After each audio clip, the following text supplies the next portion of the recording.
Oke, bismillah. Assalamualaikum warahmatullahi wabarakatuh.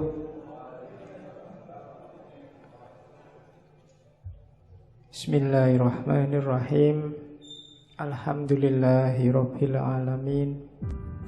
Wa bihi nasta'inu ala umurid dunya waddin. Allahumma sholli wa sallim wa barik ala habibina wa syafi'ina Sayyidina wa maulana Muhammadin wa ala alihi wa ashabihi ajma'in. Amma ba'du. Cerita seorang sufi hampir 2 abad sebelum Syekh Abdul Qadir Jailani yang sudah meramalkan bahwa besok ada wali namanya Abdul Qadir yang lebih besar dari hampir semua wali. Wali ini namanya Junaid. Jadi Syekh Junaid ini satu ketika waktu pengajian kayak gini tiba-tiba ekstase terus teriak-teriak, kakinya ada di pundakku, kakinya ada di pundakku. Murid-muridnya heran, ini guruku ini piye to ngaji kok tiba-tiba ngomong kakinya di pundakku. Ternyata setelah ditanya, apa tuh guru maksudnya? Oh enggak, tadi aku dapat penglihatan bahwa besok akan ada wali besar namanya Abdul Qadir, dan kakinya ada di atas pundak semua wali. Itu ceritanya Junaid. Dan beliau Syekh Abdul Qadir Jailani ini masih kalau di Indonesia disebut Habib mungkin ya, karena ayahnya keturunan Hasan, ibunya keturunan Husain. Jadi 2 jalur. Dia termasuk Hasaniyin dan Husainiyin. Oh itu wis berarti masuk Ahlul Bait. Ini Habibnya Habib berarti double. Iya, cuma enggak pakai gelar Habib ya, enggak pakai Habib Abdul Qadir, enggak. Dia pakai, orang menyebutnya Syekh. Syekh ini gelar universal. Di Arab semua orang tua juga akan dipanggil Syekh. Jadi tidak pamer kehabibannya, tapi aslinya sudah Habib. Sejak kecil dia dikenal sudah anak soleh, tidak ada fase nakalnya. Jadi sudah baik sejak kecil. Kan ada cerita sangat terkenal waktu dia masih sangat muda, umur belasan tahun, pingin nyari ilmu ke Baghdad. Ibunya yang janda saat itu susah melepas anak ini, masih sangat kecil. Akhirnya terpaksa dititipkan kafilah, dikasih sangu uang 80 keping uang, ditaruh dijahit di bajunya. Pesannya ibunya, sudahlah kamu berangkatlah cari ilmu, syaratnya 1, jangan bohong pada siapapun tentang apapun. Dan di tengah jalan ternyata dirampok kafilah ini.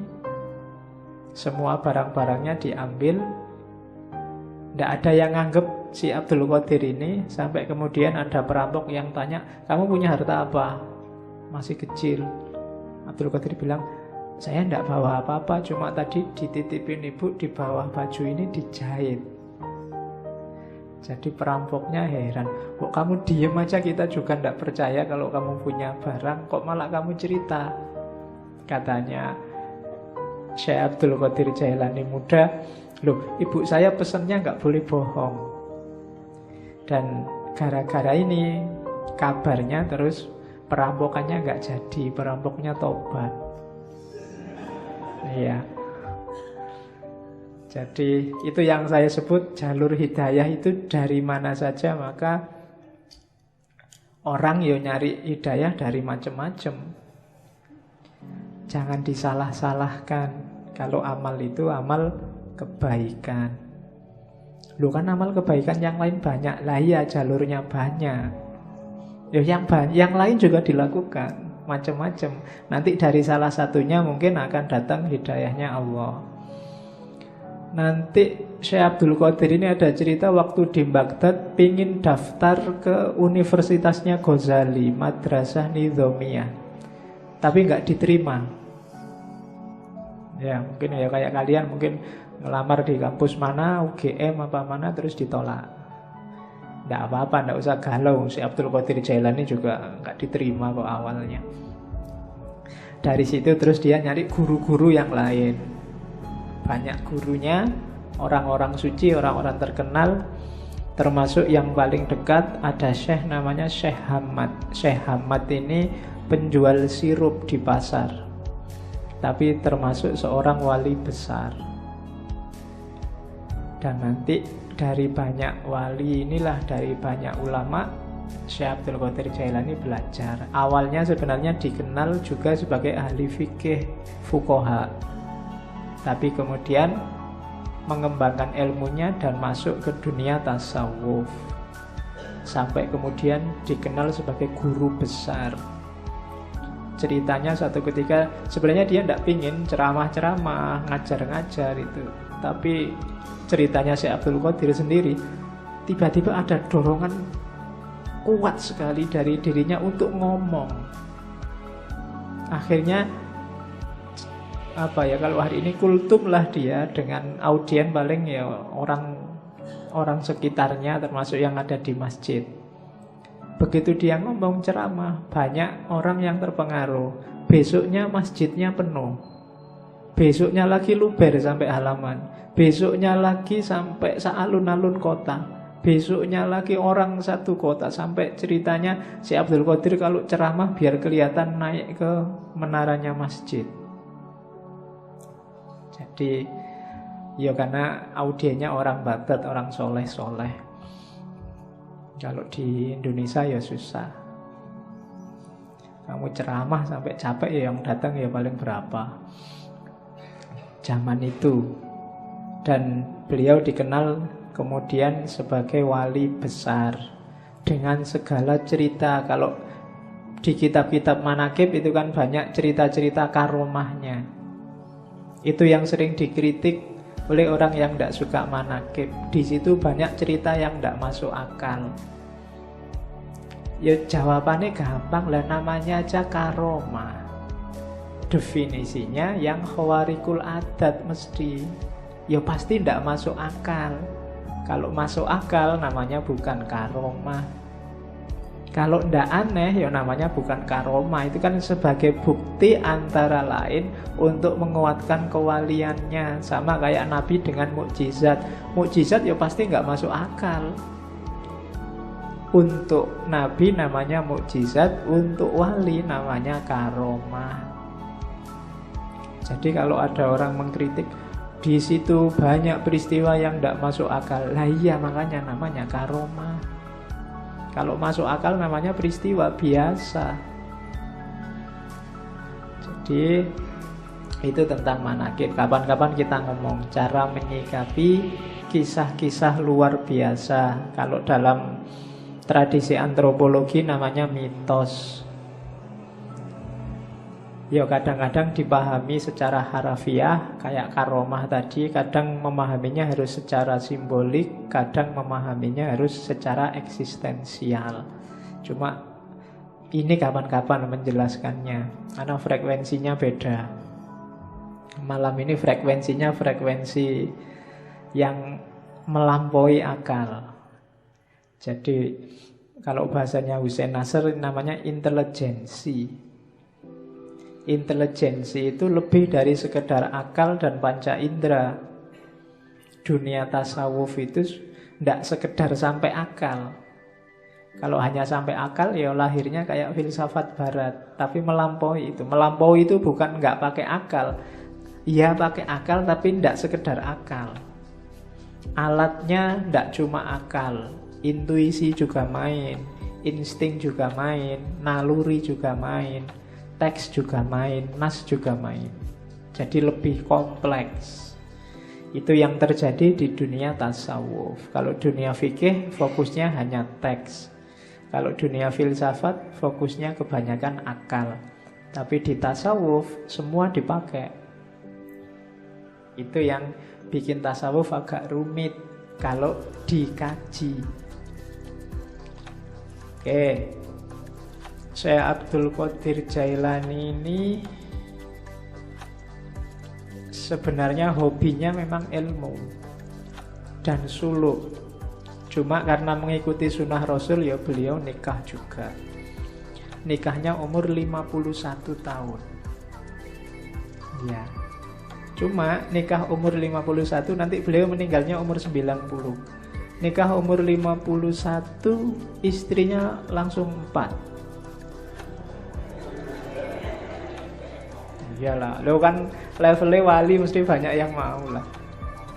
Nikahnya 4 dan nanti beliau punya anak 49.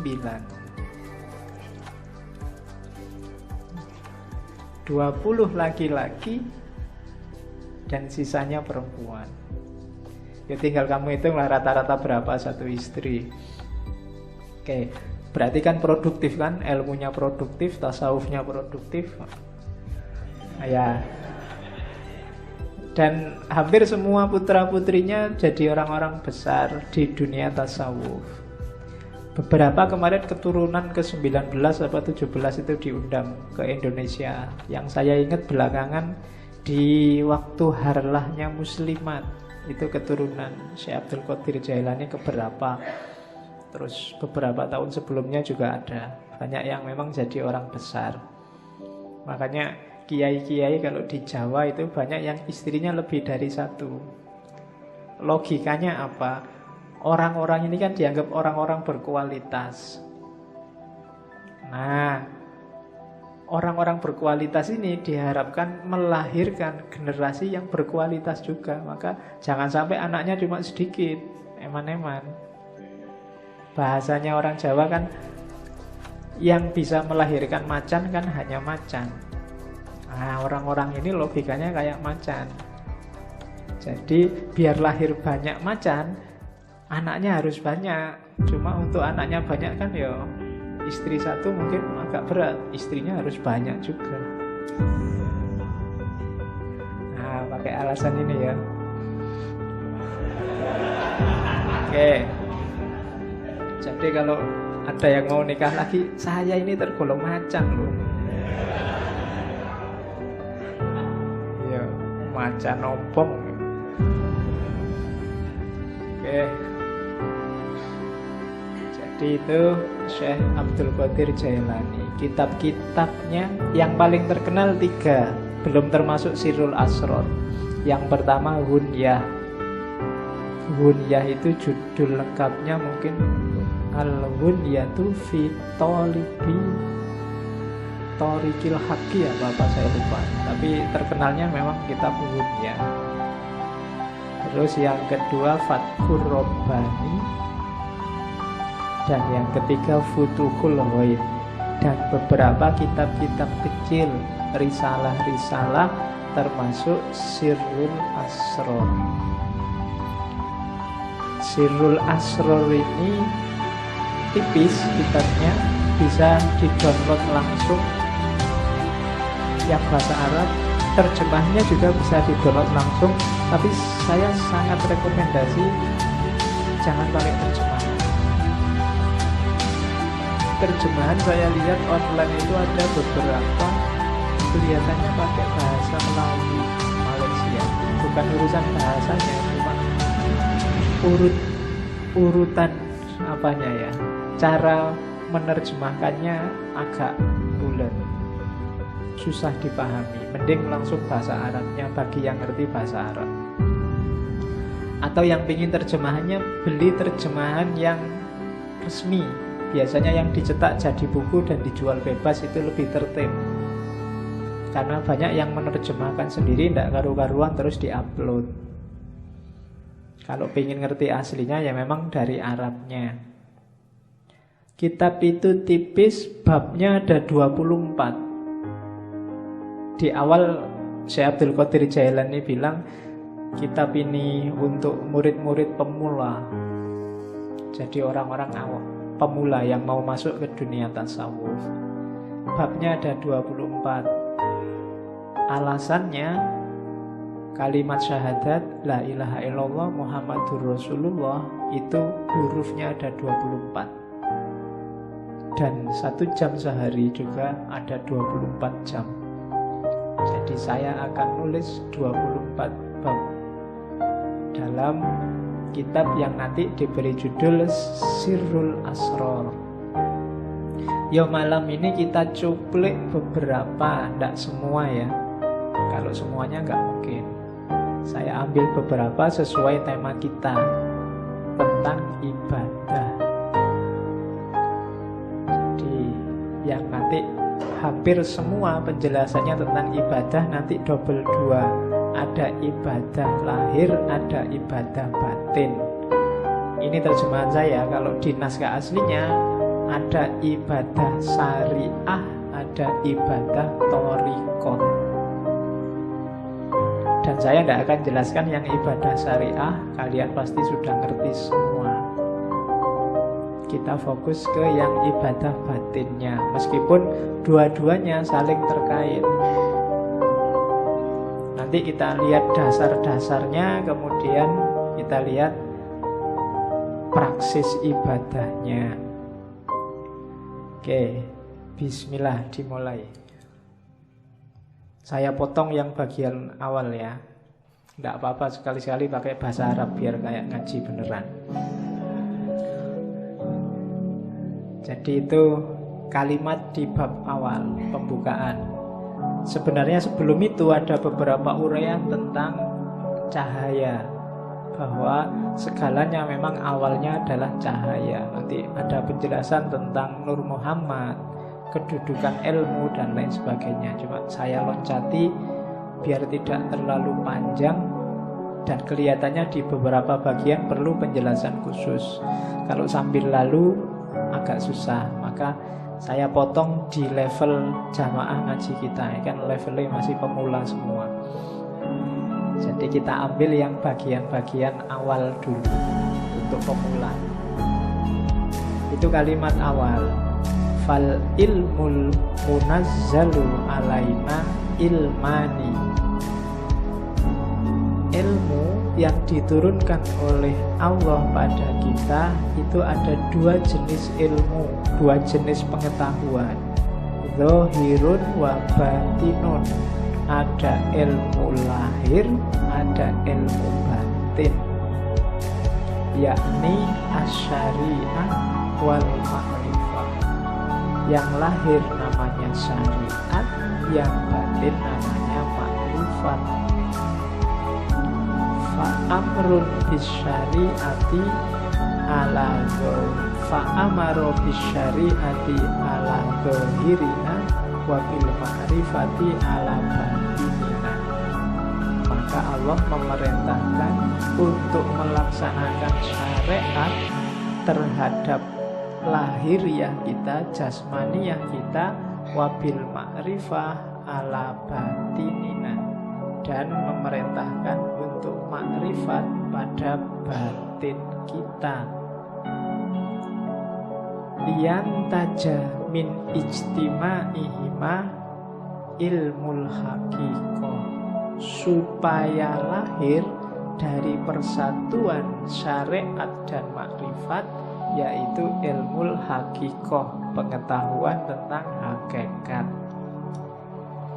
Jadi ilmu itu dua, syariat dan makrifat, ilmu lahir dan ilmu batin.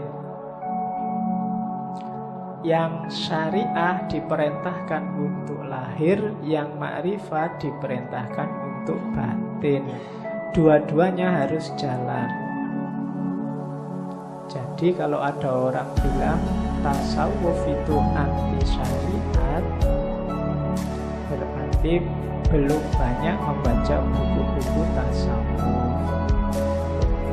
Hampir semua sufi bilang makom itu, level dan suluk itu dimulai dari syariat.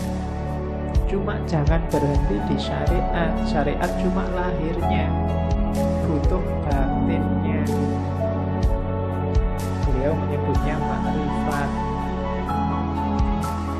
Jadi nanti kita lihat contohnya banyak nanti, bagaimana lahir sama batin. Hidup kita kan juga begitu. Lahirnya ini ngaji, cuma kalau batinnya nggak beres, ngajimu nggak ada nilainya.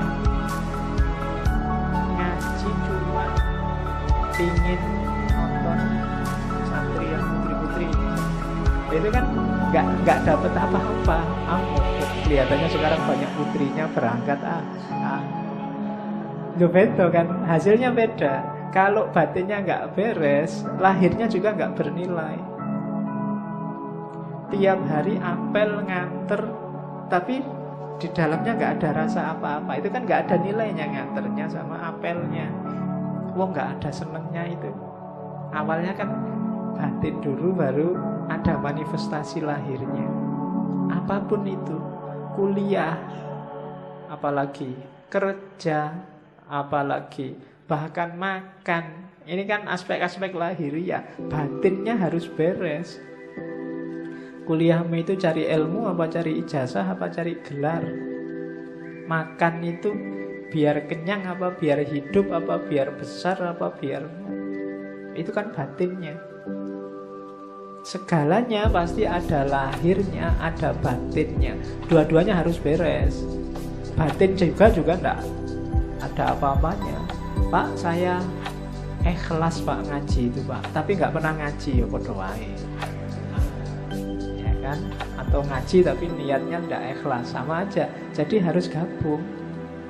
Pak, saya kuliah itu nggak ngejar ijazah Pak, saya nggak ngejar gelar. Pokoknya saya nyari ilmu aja. Makanya saya sampai semester 14 nggak lulus-lulus. Wong memang nggak pernah masuk, nggak pernah datang ke kampus. Jadi podo wae, lahirnya nggak beres.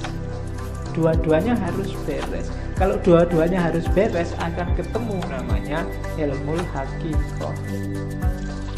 Kebenaran yang sejati, hakiki. Oh, itu hakikatnya itu. Kita melakukan banyak sekali religious service, cuma kita nggak pernah ada O-nya. Oh, sholat itu berarti rahasianya ini. Oh, puasa itu berarti ini yang dimaksud oleh Allah. Oh, zakat itu. Ini kalimat O ini menunjukkan kamu sudah menemukan hakikat. Intinya ini ternyata yang tiap hari saya lakukan. Itu bisa ketemu kalau gabung antara lahir dan batin, syariat dan hakikat. Itu kan di surat Ar-Rahman disebut terusannya marojal bahroini yaltaqiyan bainahuma barzakhul la yabghiyan. Jadi dua laut yang dibiarkan oleh Allah mengalir kemudian bertemu. Dua laut itu tafsirannya Syekh Abdul Qadir Jailani ya, syariat dan makrifat. Ketika yaltaqiyan melahirkan hakikat. Bainahuma barzakhun, tapi layak liyan. Di antara keduanya ada batasnya, ada bedanya, tapi layak liyan, tidak saling menafikan, tidak saling menghoibkan. Dua-duanya penting, saling butuh. Wa illa famujarrodu ilmin zahir la tahsulul hakikoh. Kalau tidak ada makrifat, tidak ada batin, maka ilmu lahir saja tidak akan bisa menemukan hakikat. Wala yasilu ilal maksud, dan tidak akan ketemu maksudnya. Wal ibadatu, dan ibadah, wal ibadatu al-kamilatu yang sempurna bihima, berdasarkan keduanya, la biwahidihima, tidak karena salah satunya. Jadi harus ada dua-duanya. Wa ma khalaqtul jinna wal insa liya'budun, dan tidak aku ciptakan jin dan manusia kecuali untuk menyembahku. Tafsirnya Syekh Abdul Qadir Jailani ya liya'buduna itu ai sekaligus liya'rifuni, supaya kenal aku, supaya makrifat. Jadi ya'bud itu ibadah dhahir, di situ terkandung liya'rifuni, supaya kenal Allah, supaya makrifat. Kenapa? Faman lam ya'rifhu kaifa ya'budhu.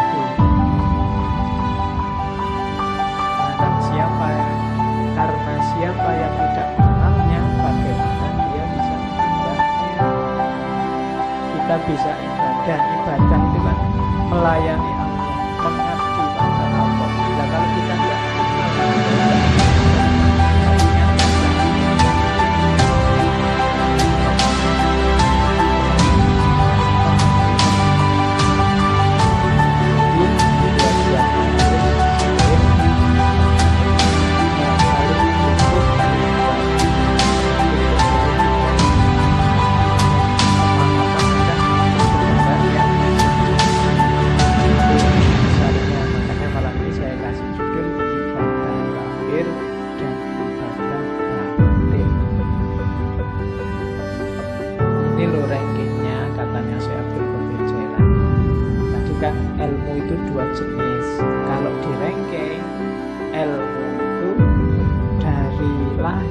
masuk ke batin. Batin itu tadi kan ke dalam sama sekali. Jadi ilmu paling kelihatan itu ilmu lahir. Isinya perintah, larangan, hukum, halal, haram, sunnah, mubah, dan lain sebagainya. Itu ilmu lahir. Boleh ngerokok apa enggak boleh, boleh apa lagi. Itu kan hukum semua. Facebook itu haram apa halal, WA itu haram apa halal, gitu. Itu ilmu lahir. Kalau lahir saja tanpa batin, ya nanti kayak ayat tadi, tidak nyampe maksudnya. Hanya berlandaskan pada nas dan yang kelihatan saja. Itu yang bikin sering-sering ada fatwa aneh-aneh, karena yang dilihat lahir saja. Saya lupa dulu di Mesir ada fatwa untuk menghindari zina, zina mata, zina macam-macam. Misalnya nanti kita sekantor sama perempuan yang bukan muhrimnya, maka disarankan yang laki-laki ini boleh nyusu dulu sama perempuan ini.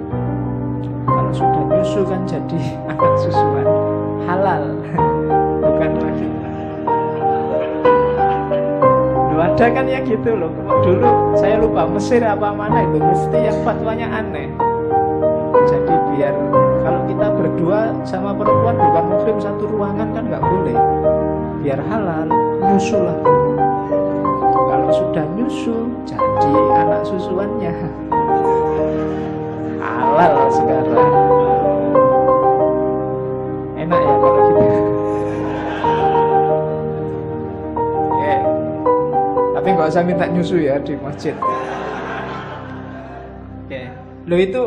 Lo kalau mempertimbangkan lahir cuma itu, bisa memainkan dalil. Untuk tidak begitu, ya masuklah ke level yang lebih dalam, ilmu batin. Ilmu batin level paling bawah, level paling dangkal itu batinnya syariat, namanya thariqah. Di dalam thariqah ada yang lebih dalam, namanya ma'rifat. Di dalam ma'rifat ada yang lebih dalam, yaitu hakikat.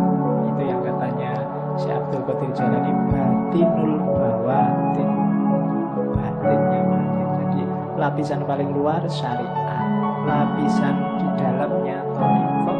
Di dalam thariqah ada ma'rifat, di dalam ma'rifat ada hakikat.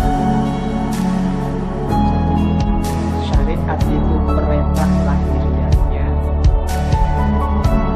Perintah lahiriah ini pasti ada maksud dan tujuannya. Kesanalah kita menuju maksud dan tujuannya. Itulah namanya thariqah. Kalau kita menuju ke sana, kita akan menemukan pemahaman rahasianya. Itulah.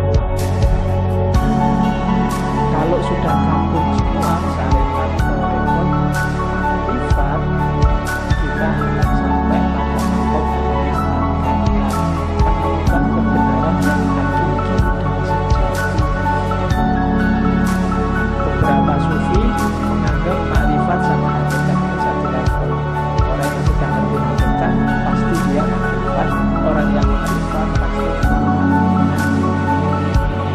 jadi yang jelas ada syarat, syariat, jalani itu, kemudian kejar rahasianya, maksudnya. Jangan cuma kayak mesin ya, robot yang diprogram A terus jalan A, tapi pahami tujuannya. Gapailah tujuan itu, itulah namanya thariqah. Cara menemukan tujuan dari syariat. Kalau sudah serius menjalani syariat melalui thariqah, orang akan memahami rahasia-rahasianya, itulah ma'rifat. Dan kalau sudah ma'rifat berarti dia sudah paham hakikat kebenaran yang sejati. Itulah ilmu. Ilmu apapun sebenarnya levelnya ke situ, karena semua ilmu muaranya akhirnya harus pada Allah, harus pada hakikat. Yang belajar fisika, matematika, biologi dan sebagainya harusnya membawa kepada Allah. Jadi ada level lahiriah ilmunya, syariat, terus thariqahnya. Jadi ilmu ini yang bisa membawa ke Allah pakai jalan apa, itu namanya thariqah. Kalau sudah menjalani itu akan memahami rahasianya sampai di namanya ma'rifat. Kalau sudah sampai ma'rifat, insya Allah disitulah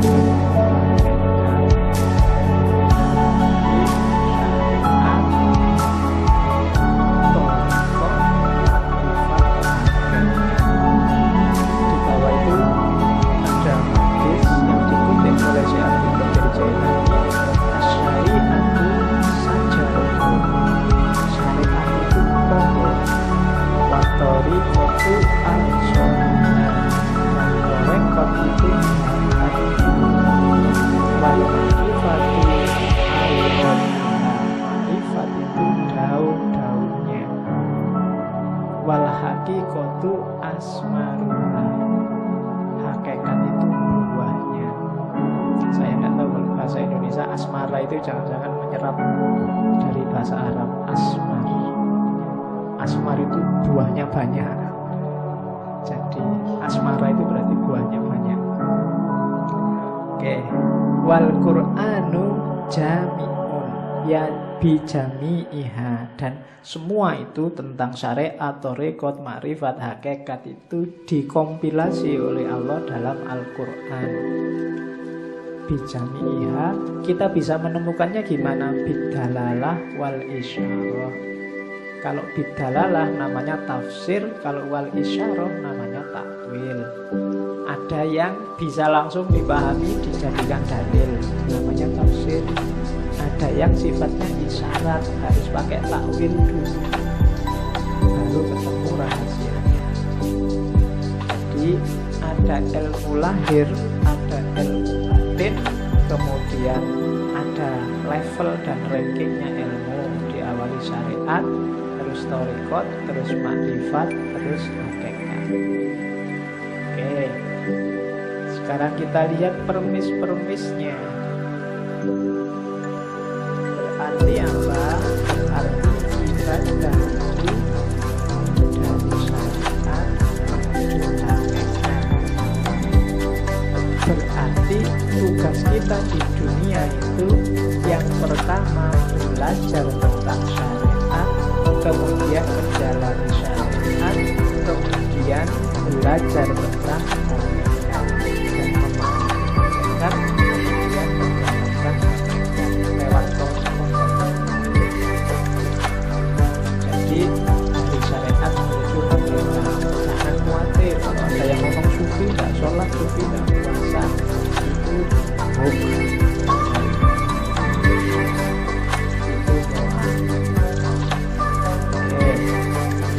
Saya potong beberapa kalimat yang bagus. Perbuatan yang baik mestilah dilakukan dengan cara yang benar. Kalimat ini bisa dipakai karena sekarang banyak orang yang melakukan perbuatan baik dengan cara yang tidak baik. Mengingatkan tapi menyakiti. Nanti melakukan perbuatan baik, mengingatkan kan baik, tapi dengan cara yang tidak baik. Ngasih sedekah tapi pakai caci maki, itu juga perbuatan baik. Ngasih sedekah, jalannya bukan caci maki. Ngasih tahu tapi bentak-bentak. Banyak kita sering melakukan perbuatan baik tapi jalannya tidak baik.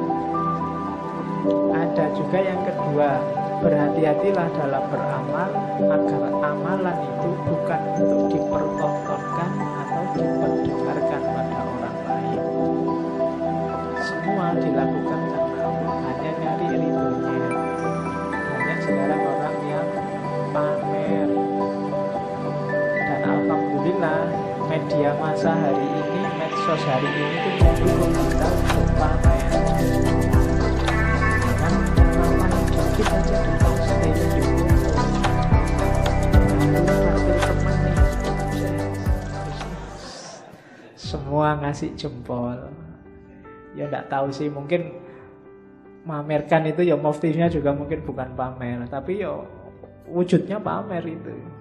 Untuk dipertontonkan atau diperdengarkan. Diperdengarkan itu ya kadang sok-sok kita kan cerita, kok kemarin nggak masuk.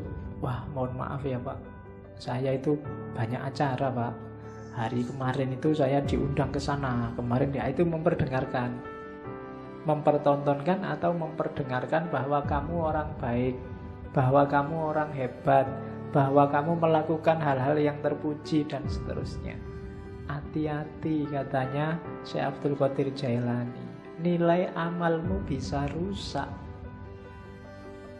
Jadi hati-hatilah.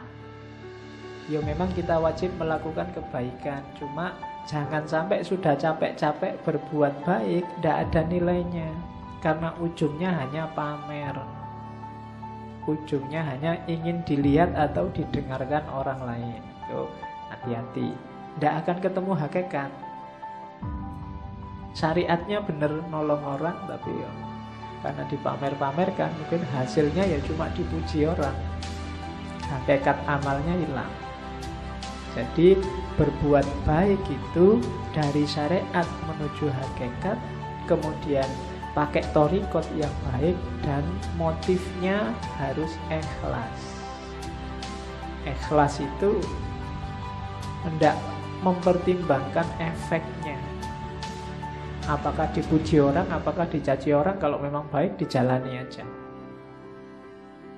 Nah itu rumusnya yang pertama untuk ibadah. Rumus kedua, untuk amalan kita bernilai, kita harus mau namanya tafakkur.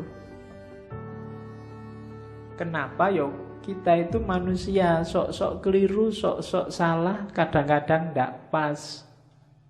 Biar pas apa? Ya sering-sering kita renungi perbuatan kita sendiri. Tadi aku ngaji ngapain ya? Niatnya apa? Yang dilakukan apa? Di kampus tadi ngapain aja ya seharian? Padahal aku punya tugas apa? Atau cuma ngobrol aja di kampus berjam-jam. Kemudian itu namanya tafakkur. Kalau malam sempatkan untuk tafakkur, katanya Syekh Abdul Qadir Jailani. Orang yang tidak pernah tafakkur itu tidak akan naik level. Kamu diceramai tiap hari, itu tidak ada gunanya kalau isinya ceramah tidak nyambung sama hidupmu sehari-hari. Untuk bisa nyambung apa? Tafakkur. Tafakkur itu kayak sistem itu mencocokkan kompatibilitasnya biar nyambung. Untuk hidupmu, misalnya tadi nasihatnya Syekh Abdul Qadir Jailani, jangan amal untuk pamer. Itu kan kamu nyocokkan sama hidupmu. Kira-kira selama ini aku pernah pamer enggak ya? Pamer di mana ya? Motifnya memang pamer atau sebenarnya itu bukan pamer?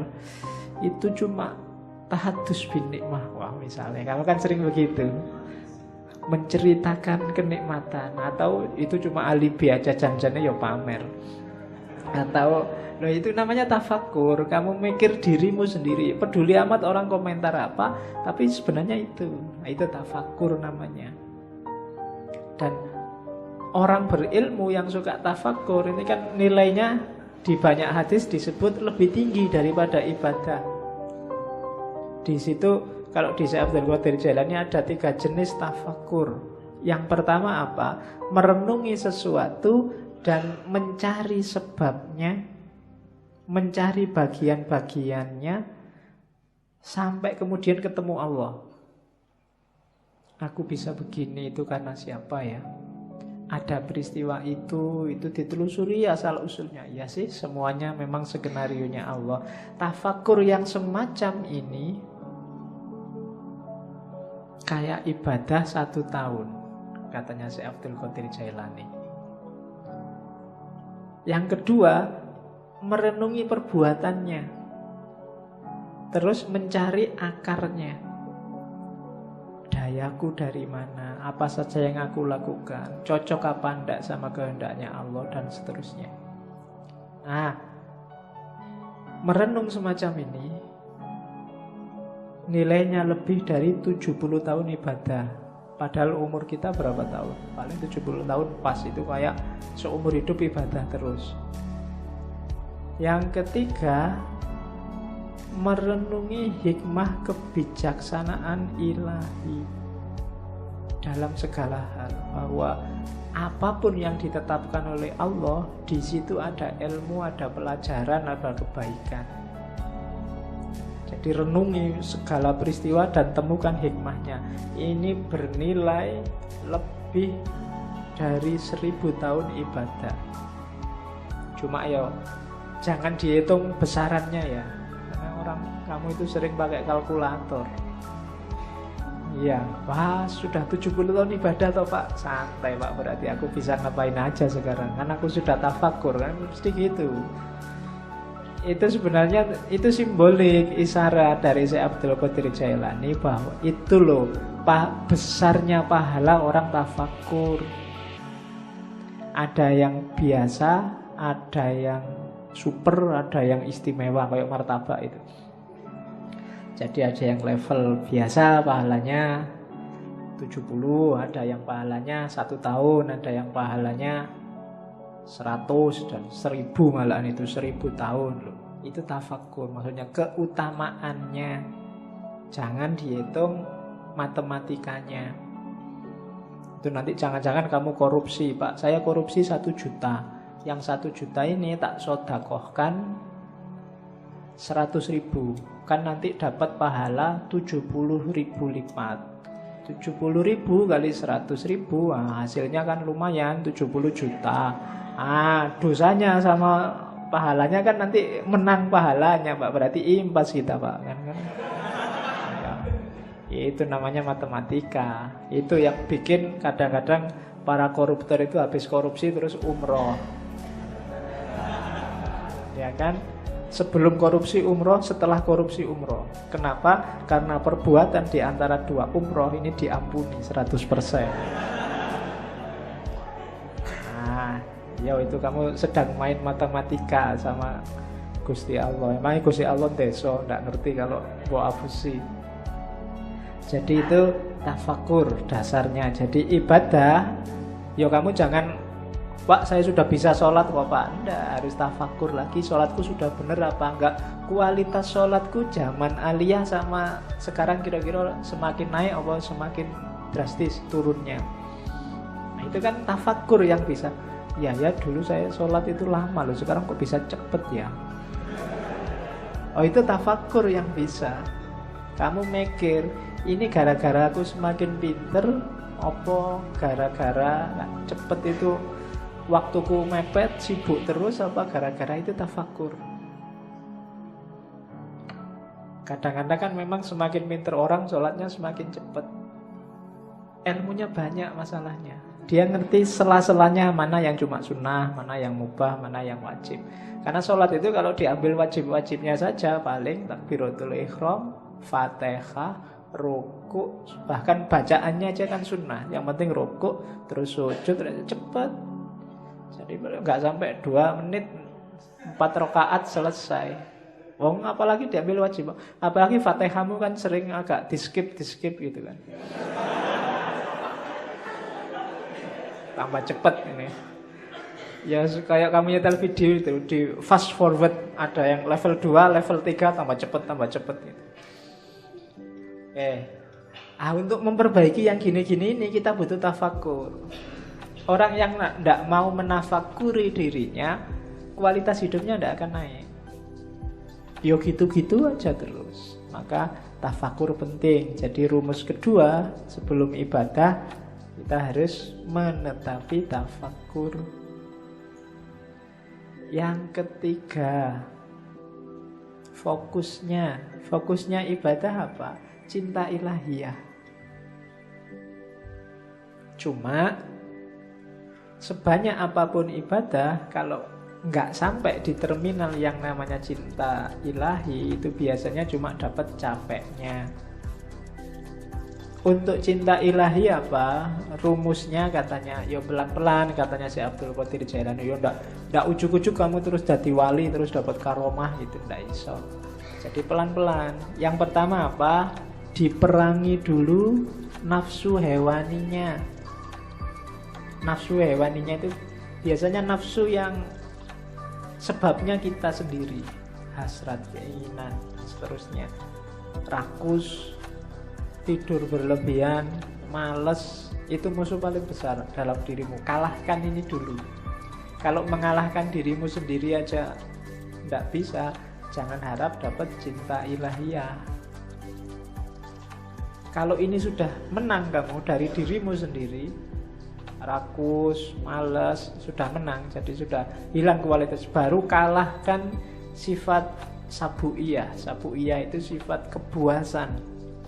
Biasanya keluar, kalau itu tadi kan ke dalam, marah, mencaci maki orang, bikin susah orang lain, ambisi menjatuhkan orang lain, itu sifat hewan buas. Kalahkan juga yang ini. Cuma ini nggak akan bisa dikalahkan kalau sebelum diri kita sendiri kalah. Kita taklukkan, kita kuasai. Jadi rakus, tidur, males, taklukkan itu, setelah itu taklukkan yang hubungannya sama di luar dirimu. Dan yang ketiga, bersihkan dari semua sifat jahat, angkuh, sombong, iri, dendam, tamak, buang itu semua. Baru setelah itu kita bisa bersih. Bahasanya kita bisa sadar. Sebelum itu semua kalah, kita tidak akan sadar bahwa kita itu keliru, kita itu salah, kita itu juga berdosa. Cuma sadar saja masih belum cukup. Kita harus naik kelas, kan begitu. Kalau dalam sufi ada taholli, bersihkan dirimu, terus tahalli, isilah dengan yang bagus-bagus, akan mengalami yang ketiga tajalli, menemukan hakikat tadi. Jadi bersihkan semua karakter jelek, isi dengan yang bagus-bagus, kita akan dapat cinta ilahi. Kalau dibersihkan saja, nggak diisi yang bagus-bagus, ya levelnya masih belum. Jadi masih hanya bersih dari dosa. Oke, jadi setelah itu, setelah bersih, baru naik tangga menuju hakikat tadi. Dari situ akan dapat namanya cinta ilahiyah. Cinta ilahiyah itu kita jatuh cinta pada Allah, dan Allah juga jatuh cinta pada kita. Saling mencintai. Hari ini masih belum, hanya Allah saja yang jatuh cinta pada kita. Kita belum mencintai Allah. Berpuluh-puluh tahun kita jual mahal sama Allah, padahal apa-apa yang ngasih Allah. Itu kan kayak kamu pacaran, sudah ditraktir tiap hari, diantar jemput tiap hari, masih aja jual mahal. Itu kurangnya apa Allah sama kita. Kita belum masih cinta sama dia dulu. Padahal kita tiap hari minta, berdoa itu kan minta sama Allah. Nanti disuruh membersihkan diri kan? Alamatnya kita memang belum jatuh cinta sama Allah. Jadi kasihan Allah bertepuk sebelah tangan cintanya, karena kamu cueki dia. Untung Allah itu cintanya sejati sama kita. Jadi ndak mutung, ndak patah hati, terus kamu ditinggal. Ndak. Kamu ditunggu sampai kamu jatuh cinta padanya. Cuma kamunya jual mahal. Saya tidak tahu kapan kamu sadar bahwa terlalu mahal kamu menjualnya.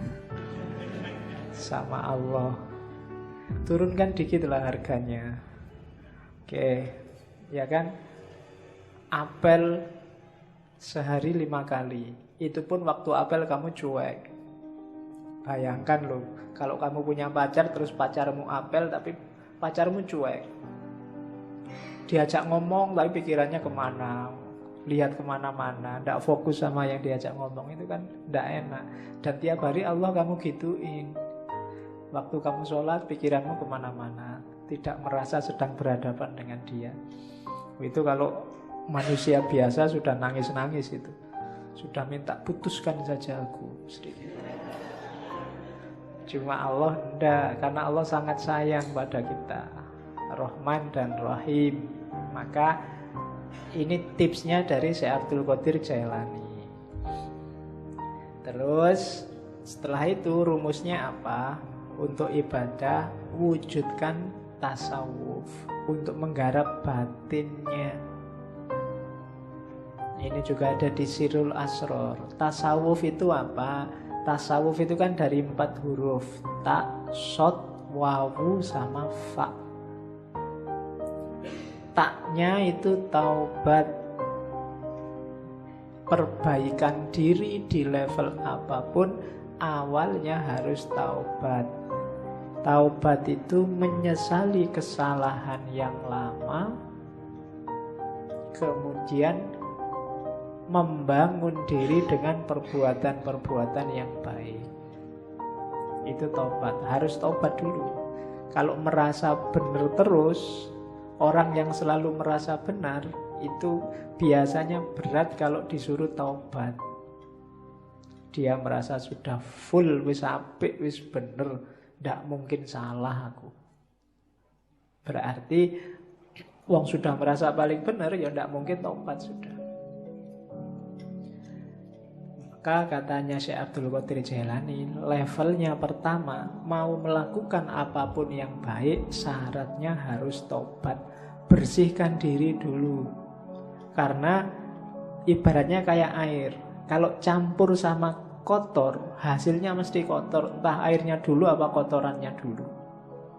Seperti apapun situasinya, maka harus bersih. Air kotor diisi apapun, ya statusnya tetap kotor. Dia harus dibersihkan dulu. Maka taubat yang pertama-tama.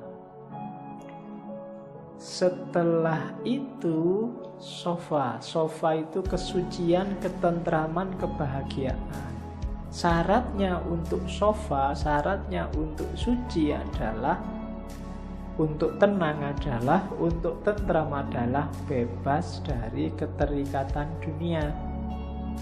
Yang bikin kamu hari ini cemas, sumpek, galau, ndak konsentrasi, ndak bisa jatuh cinta sama Allah, hidupmu ndak jelas ke utara ke selatan, pasti urusan dunia. Begitu dunia kamu letakkan di ranking bawah, hidupmu mungkin lebih santai, lebih tentram, lebih tenang. Cuma kenapa kok kamu gampang galau, gampang cemas hari ini? Kemungkinan besar dunia levelnya atas dalam hidup. Jadi yang kedua sofa. Yang ketiga, kalau sudah taubat dan suci, sudah gak terikat lagi oleh dunia, masuklah ke huruf wawu, walayah, kewalian. Walayah itu berarti orang yang 100% hidupnya berhubungan dengan Allah, mencintai dan dicintai Allah. Di antara cirinya, kayak istilah dalam Al-Quran itu, la khaufun alaihim walahum yahzanun. Tidak ada rasa takut, tidak ada rasa sedih. Siapapun yang ngaku wali kok masih sering takut, takut miskin, takut kalah, takut jatuh, takut macam-macam, berarti dia bukan wali. Wali itu tidak takut apapun. Wong cuma dunia aja kok. Kalah tidak masalah, menang juga tidak kaget. Dia tidak takut apapun. Sukses alhamdulillah, tidak sukses biasa. Nah, itu berarti stabil. Itu wali, walaya. Apalagi sedih, tidak ada yang bikin dia sedih. Segalanya sudah skenario dari Allah. Itu berarti orang semacam ini sudah memasuki walaya. Kalau sudah tobat, sofa, walayah, terakhir dia masuk ke fana. Fana itu, kalau tadi kan dunia nggak dianggap penting. Ketika masuk fana, bahkan dirinya sendiri juga nggak penting. Yang penting hanya Allah. Kalau ngomong itu representasi dari keinginan Allah. Kalau melakukan sesuatu itu bukan keinginannya, bukan keinginanku, tapi keinginan Allah. Meninggalkan sesuatu bukan mauku, tapi maunya Allah. Itu berarti orang sudah fana. Egonya sudah dibakar habis. Hanya Allah yang jadi fokusnya. Jadi siapapun yang cita-citanya jadi sufi, paling tidak ikuti huruf-huruf tasawuf. Ta, sod, wawu, dan fa. Taubat, sofa, suci, kemudian walayah, wilayah, masuklah dalam perlindungan Allah, wilayah, dan fana. Nah itu ibadah harus membawa ke sini. Ibadah itu diawali dari taubat, dalam pelaksanaannya harus tenang, tentram, sofa, suci, tanpa motif apapun, lillahi ta'ala, nggak ada dunia yang ikut. Kemudian yang ketiga, wilayah, pasrah 100% pada Allah, baru mencapai fana. Itu batinnya ibadah harus ada ini. Jadi setelah tadi menuju cinta ilahi, selanjutnya mewujudkan tasawuf. Kemudian ibadah juga penting untuk menemukan cahaya. Tadi saya bilang di awal-awal banyak dibahas tentang cahaya Nur Muhammad, hakikat Muhammadiyah.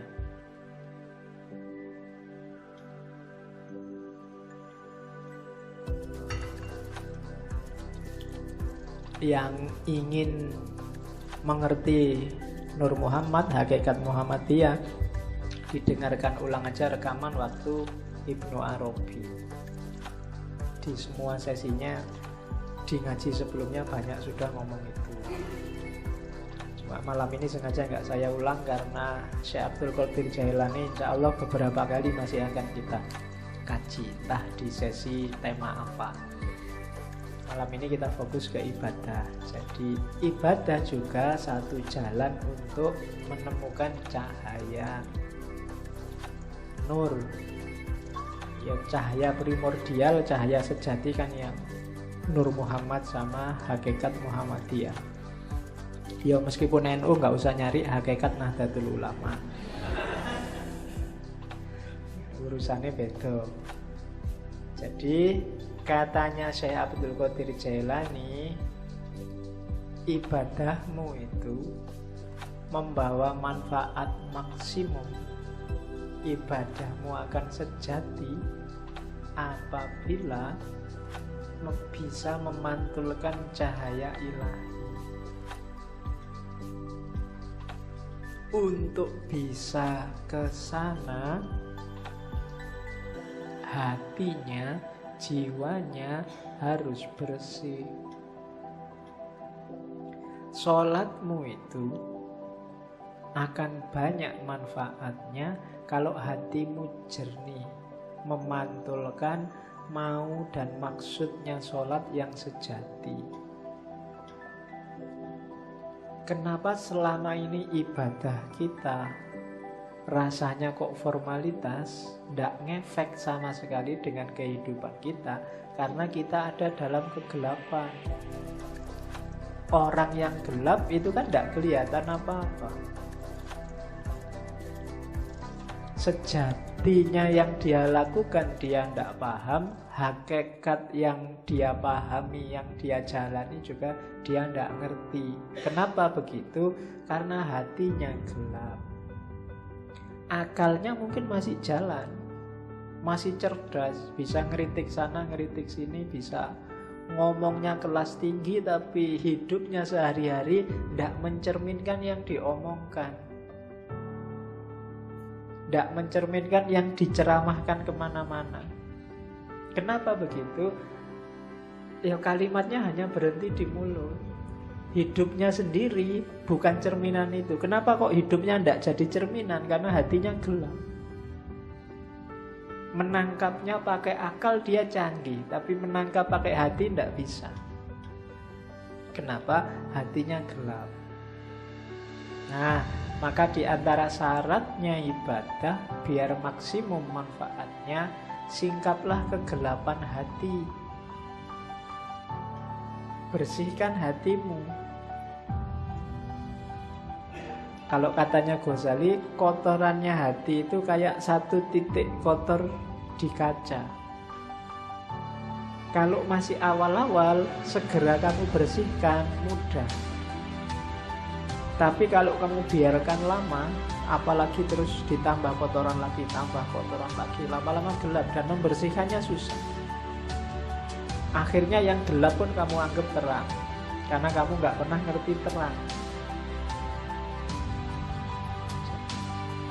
Jadi yang jelek kelihatannya jadi bagus. Kenapa? Karena belum pernah lihat cahaya yang baik, cahaya kebaikan. Sehingga yang jelek inilah dianggap inilah yang bagus. Kenapa begitu? Karena batinnya sudah gelap. Ya semakin mengerakkan, membersihkannya tambah susah. Apalagi sama orang pinter. Orang pinter itu barang salah dia bisa muter-muter jadi benar. Sudah jelas-jelas ada buktinya, kadang-kadang ada CCTV-nya, masih bisa bikin alasan biar benar. Itu jagonya akal. Menunjukkan canggihnya akal, tapi sekaligus menunjukkan gelapnya hati. Hati itu tidak bisa dibohongi. Hati itu kalau salah dia akan bilang salah, kecuali dia sedang gelap. Kalau dia sedang gelap, ya dia tidak bisa melihat mana yang sejati. Nah, hati yang gelap itu terhijab oleh amal-amal buruk. Membersihkannya gimana? Ya agak susah memang, tapi katanya Syekh Abdul Qadir Jailani, ayo diupayakan. Yang pertama apa? Cari pengetahuan. Ilmunya harus banyak dulu. Ilmu apa? Ya yang berhubungan dengan pembersihan batin tadi.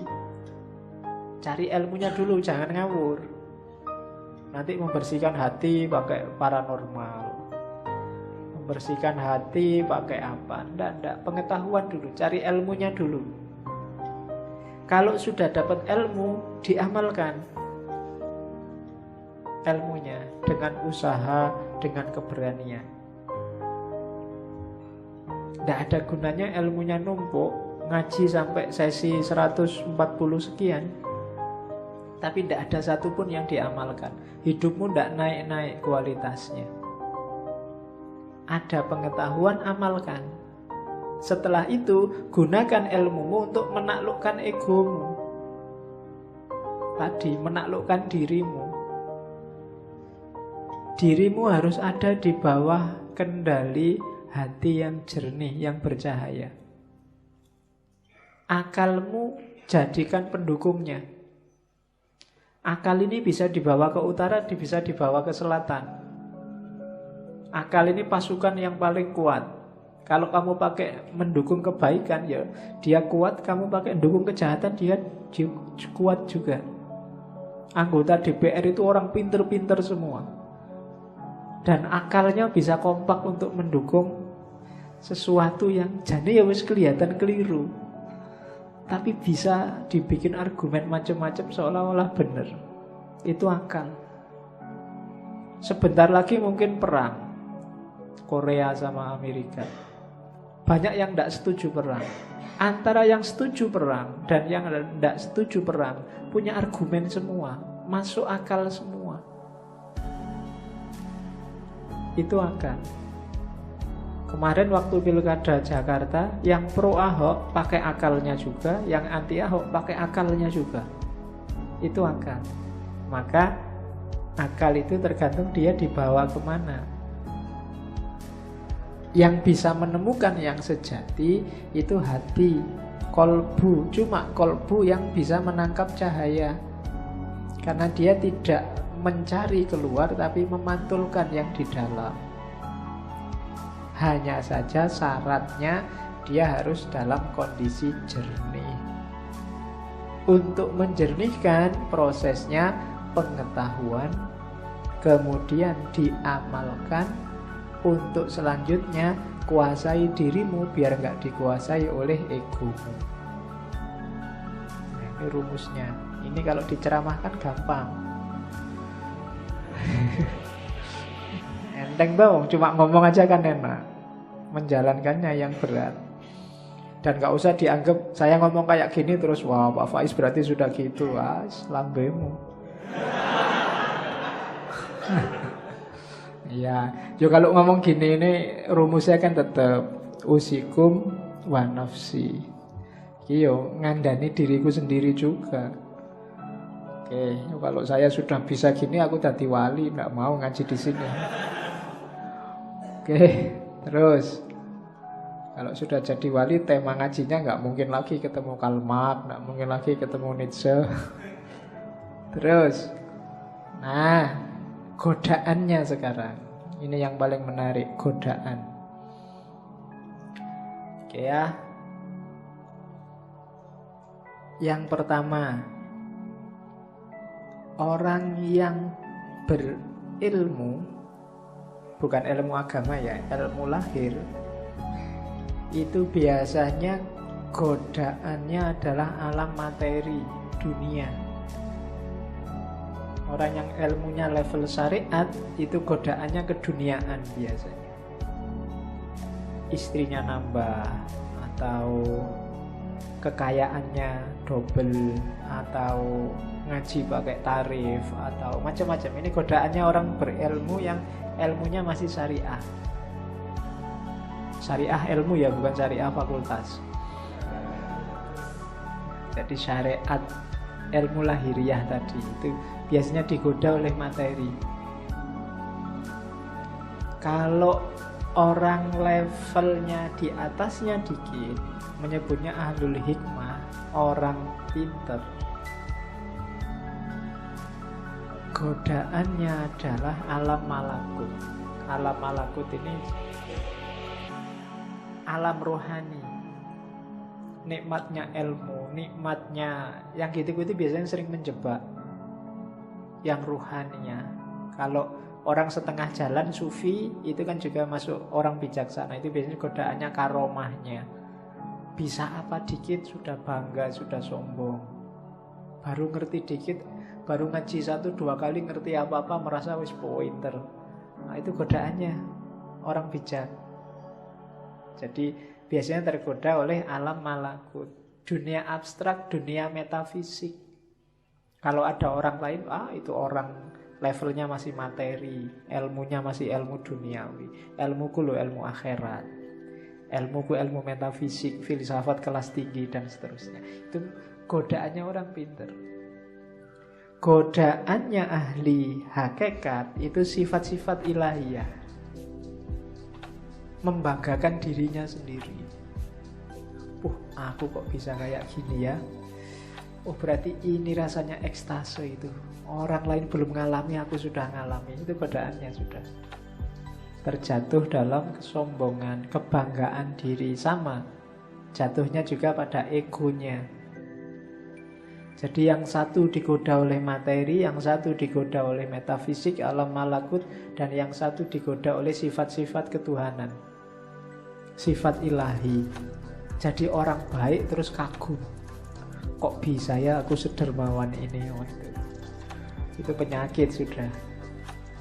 Nggak nyangka loh aku bisa sholat malam rutin sekarang. Wah, kok bisa ya aku ikhlas gini, semua hartaku tak kasih, ada temanku tak kasih. Loh, itu penyakit. Itu godaannya para salik. Siapa saja yang merasa puas pada salah satunya, saat itu juga dia mandek. Mandek itu apa? Ya berhenti di situ dia. Yang syariah, orang berilmu berhenti di materi. Para pejalan kaki, para filosof ahli hikmah berhenti di alam malakut.